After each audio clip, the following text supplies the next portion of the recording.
All right, hey everyone, let's get right into it. You wanted to hack and slash games coming out in 2025. Well, buckle up. Yeah, you sent over a ton of articles and videos, and it looks like a pretty exciting year. Definitely. Okay, so with that out of the way, let's jump into the first game on our list, 13D. This one's an indie game, and it's got a really interesting premise. You're trying to become, wait for it, the 13th Zodiac. Oh, I remember seeing this one. And it's a roguelike too, right? Yeah, that's right. So each time you play, you're going to get a different experience. That permadeath will keep you on your toes. For sure.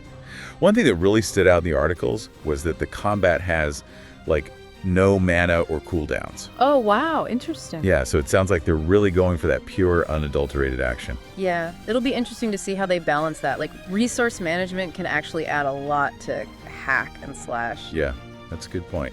Guess we'll have to wait and see. Okay, let's move from Zodiacs to something with a bit more anime flair.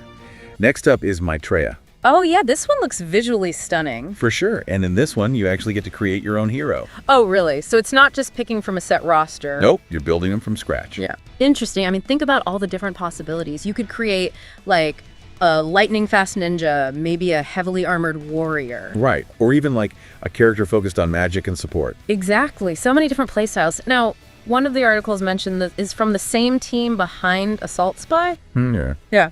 I love that game. I played it way too much. Yeah, it had that great fast-paced combat, those crazy air combos. Exactly. So if they can bring that to MIGHTREYA and then combine it with that hero creation system, I'm already sold. yeah, could be really special. Okay, let's switch gears from ninjas and zodiacs to, well, pirates. Next up is Captain Blood. All right, love a good pirate game. Who doesn't? And this one is hitting pretty much every platform. Really? PS5, Xbox Series X and S, PS4, Xbox One, Switch, and even PC. Wow. Talk about covering all the bases. Yeah, they want everyone to set sail with this one. So what makes this one stand out? We've seen a lot of pirate games. Well, from what I've read, they're really leaning into the whole, swashbuckling adventure vibe. So think sword fights on the deck of a ship, cannons booming across the sea. Nice.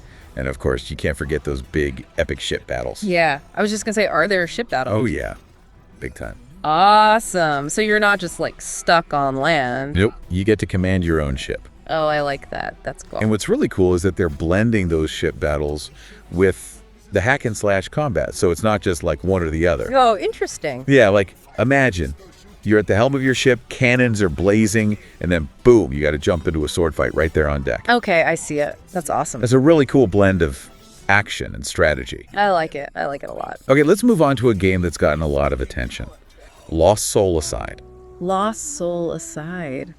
Okay, I'm intrigued. And from the trailers, it looks absolutely stunning visually. Yeah, what's it like? Well, the articles compared it to, like, Final Fantasy XV and Devil May Cry. Okay, I'm seeing it.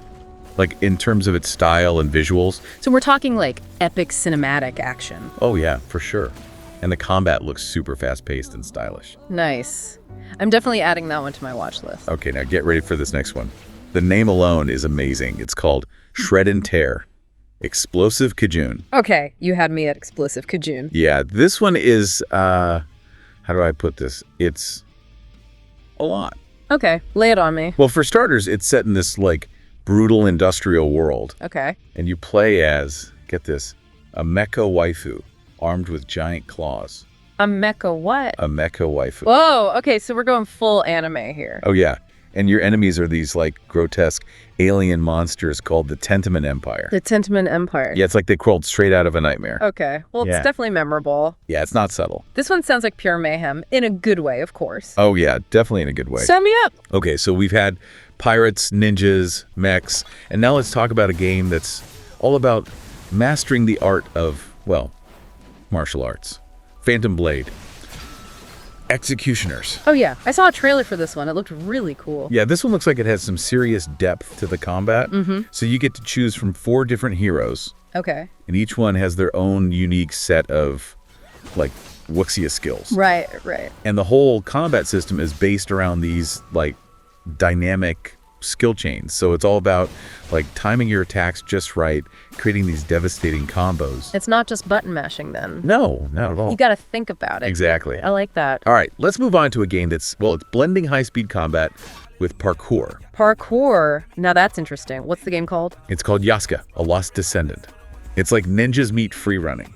Okay, now I'm really intrigued. It's pretty awesome to watch. Yeah. So not only can you fight with like insane speed, but you can also use the environment to your advantage. Okay, I'm picturing like wall running flips a la. Exactly. You can dodge attacks, close the distance on enemies, even chain together combos while you're like flying through the air. That's a cool twist. It is, right? What I really liked about this one, though, was how it brings in those cultural elements. Yes. I was just going to mention that. It's not just your typical fantasy setting, you know? Yeah, it's refreshing. It's great to see that kind of diversity in games. Absolutely. Okay, for our last game, we're actually going to step back in time a bit. This one's already out. Oh, really? Yeah, it came out earlier this year, May 30th. Okay. It's called Astor, Blade of the Monolith. Astor, Blade of the Monolith. Okay, and this one's interesting because it's blending hack and slash combat with shooter elements. Oh, wow, that's a cool combo. So are we talking like guns and swords? Got it. Yeah.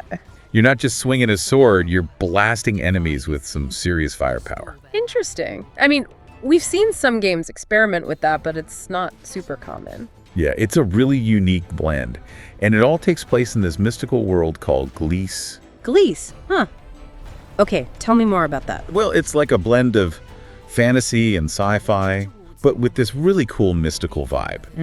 And you play as a young Daioke warrior who's, battling against these dark forces that are threatening the world. So there's a story there. It's not just mindless action. Exactly. They put a lot of effort into the world building and the story. Awesome. It's always good to have a compelling narrative to draw you in. Totally. Okay, so that's our first look at just some of the amazing hack and slash games coming your way in 2025. I feel like we've barely scratched the surface. Oh yeah, but hey, there's still so much more to explore. So if any of these games caught your attention, definitely do some more research. Yeah, check out trailers, read articles, get hyped. And most importantly, keep an eye out for those release dates. 2025 is going to be an epic year for hack and slash fans. Absolutely. Until next time, happy gaming, everyone. See ya.